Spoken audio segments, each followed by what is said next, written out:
श्रीवास्तव रुक करेंगे खबरों की ओर। सबसे पहले बात करेंगे बरेली की, जहां बरेली जिले में अब शिक्षक भूसा जुटाएंगे।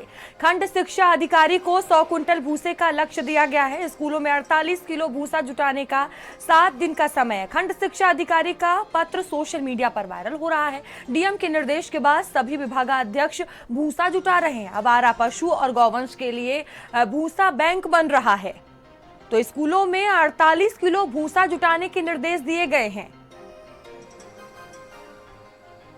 तो 7 दिन में देखिए ये पूरा जो टारगेट है वो पूरा करना होगा। बरेली जिले में अब जो शिक्षक है वो भूसा जुटाएंगे।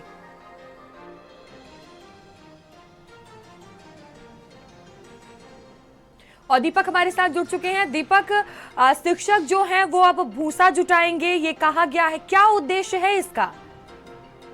देखिए, मैं बता दूं, जो खंड शिक्षा अधिकारी नवागढ़ का जो पत्र वायरल हो रहा है उसको लेकर कहा गया है कि ये जो पत्र है ये जिलाधिकारी बरेली अविनाश सिंह के निर्देश के बाद बरेली जिले में भूसा बैंक बनाया गया है। भूसा बैंक में जो सड़क पर घूमने वाले आवारा पशु हैं, गौवंश हैं, उनके लिए भूसा इकट्ठा किया जा रहा है और इस भूसे को जगह जगह जो गौशालाएं हैं, तहसीलों में, ब्लॉकों में, उनको बांटा जाएगा। जिलाधिकारी बरेली ने तमाम विभागाध्यक्षों को जो निर्देश जारी किया उसमें कहा गया है कि 100 कुंटल भूसा एक एक विभाग अध्यक्ष की तरफ से वो अपने विभागों से इकट्ठा करके जो जिले के पशुपालन अधिकारी है, तहसीलों पे जो पशुपालन विभाग के ऑफिस है उनमें जमा करेगा और वहां बाकायदा जमा करने की रसीद दी जाएगी। रसीद को लेकर वो अपने विभागाध्यक्ष को जमा करेगा और विभागाध्यक्ष जिलाधिकारी बरेली के कार्यालय में जमा करेगा। ये जो तमाम निर्देश दिए गए, ये जो स्वास्थ्य विभाग है, चिकित्सा विभाग है, बिजली विभाग है, जलकल विभाग है, नगर निगम है, ये आदेश सभी पे लागू होता है और सभी को निर्देश जारी किए गए और काफी हद तक लगभग बताया जा रहा है 40% तक जो भूसा बैंक है जो कलेक्ट करने की व्यवस्था है वो तो शुरू हो चुकी है। 40% तक भूसा इकट्ठा भी हो गया है।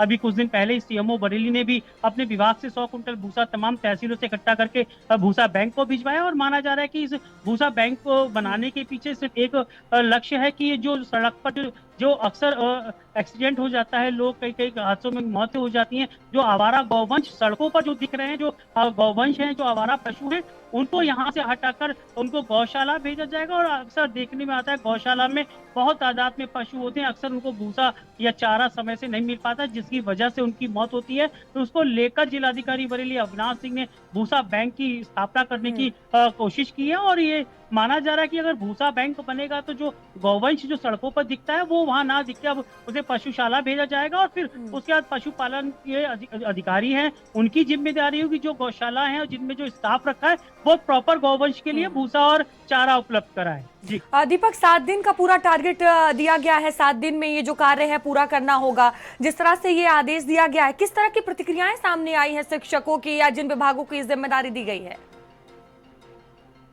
देखिए, खंड शिक्षा अधिकारी बरेली का जो आदेश निकल के सामने आया नवाबगंज का और उसके बाद से तमाम जो शिक्षक इस आदेश को कंट्रोल कर रहे हैं और उनका कहना है कि शिक्षकों से बातचीत जब की गई तो उन्होंने बताया भारत समाचार को, कहा कि शिक्षक एक ऐसी कड़ी हो गया है कि वो चक्करगन्नी की तरह घूम रहा है। पहले वो जनगणना, अब ड्यूटी में लगी है, जनगणना करा रहा है, घर घर जा रहा है, उससे पहले मतगणना भी कराई है। हमेशा जो शिक्षक है उन्हीं को अक्सर ड्यूटियों में लगाता है, बीएलओ बनाया गया। तमाम ऐसी ड्यूटी से छुटकारा पाने के बाद अब भूसा कलेक्शन की जिम्मेदारी दी गई है। शिक्षक अब शिक्षक ना रहकर शिक्षक एक चक्करगन्नी बन गया है और जगह जगह जाकर लोग जो विद्यालय हैं वहां पे 48 किलो का भूसा इकट्ठा करने का जो लक्ष्य दिया गया उसमें तमाम जो शिक्षक है उनसे कलेक्शन किया जा रहा है और या भूसा इकट्ठा करके उनको एक जिम्मेदारी दी गई है कि किस किस तहसील में कहाँ कहाँ उसको भिजवाना है और उसके बाद बिल्कुल दीपक, बहुत धन्यवाद आपका जानकारियों के लिए।